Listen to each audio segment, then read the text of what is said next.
Hi friends, welcome to our channel. Karthika Deepam serial next ఎపిసోడ్లో ఏం జరగబోతోందో ఈ వీడియోలో చూసి తెలుసుకుందాం.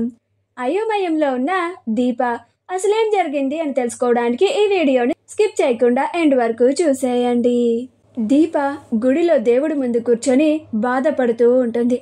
కార్తీక్ దీప గుడికి వెళ్ళే ఉంటుంది అని కార్తీక్ కూడా గుడికి వెళ్తాడు. అలా దీపతో మాట్లాడి దీపకి ధైర్యాన్ని చెప్తాడు. ఇక ముందు ముందు తను ఎలా ప్రవర్తించాలో ఎలా నడుచుకోవాలో అన్నీ చెప్తాడు. అప్పుడు దీప అలాగే కార్తీక్ బాబు అని అంటుంది. అప్పుడు కార్తీక్ సరే దీప, ఇక మనం దేవుడికి దండం పెట్టుకొని ఇంటికి వెళ్దామా అని అంటాడు. అప్పుడు దీప అలాగే కార్తీక్ బాబు అని అంటుంది. అలా ఇద్దరూ కలిసి ఆ శివయ్యకి దండం పెట్టుకుంటూ ఉంటారు. కార్తీక్, స్వామి, దీప మనసులో ఉన్న భయాలన్నిటినీ నువ్వే దూరం చేయాలి.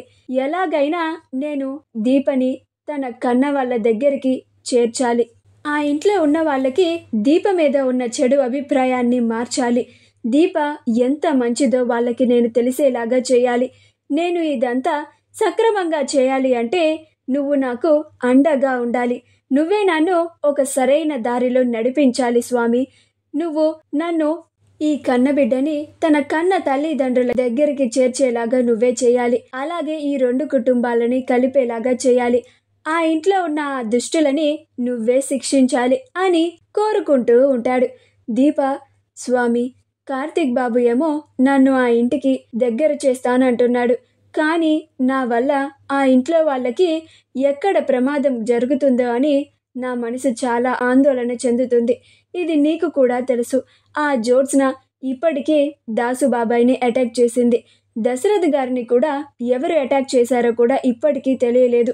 నన్ను కూడా ఆ జ్యోత్స్నే అటాక్ చేయించి ఉంటుంది. ఇంతమంది ప్రాణాలతో ఆడుకుంటుంది. అలాంటిది నేనే అసలు వారసురాల్ని.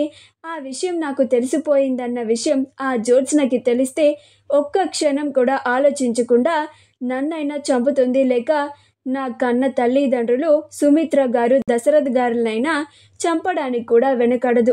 నా వల్ల వాళ్ళకి ఎలాంటి ప్రమాదం జరగకూడదు. అందరూ క్షేమంగా ఉండేలాగా నువ్వే కాపాడాలి అని కోరుకుంటుంది. ఆ జ్యోత్స్న ఇప్పటికీ చాలా పాపాలు చేసింది. ఇప్పుడు ఆస్తి కోసం, ఆ ఇంటి వారసత్వం కోసం ఇంకా చాలా పాపాలు చేయబోతోంది కూడా.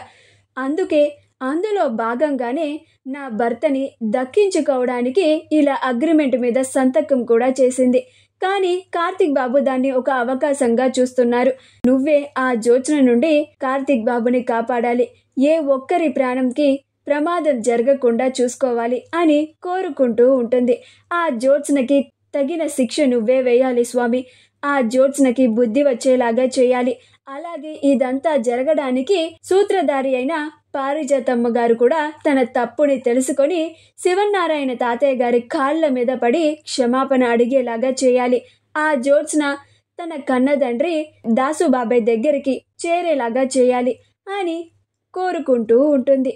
అలా ఇద్దరు దేవుడికి దండం పెట్టుకున్న తర్వాత కార్తీక్, ఏంటి దీప, దేవుణ్ణి చాలా పెద్ద కోరికే అడిగినట్టున్నావు, చాలాసేపు దండం పెట్టుకున్నావు అని అంటాడు. అప్పుడు దీప, మరి అందరూ బాగుండాలంటే అందరి గురించి కోరుకోవాలి కదా కార్తీక్ బాబు అని అంటుంది.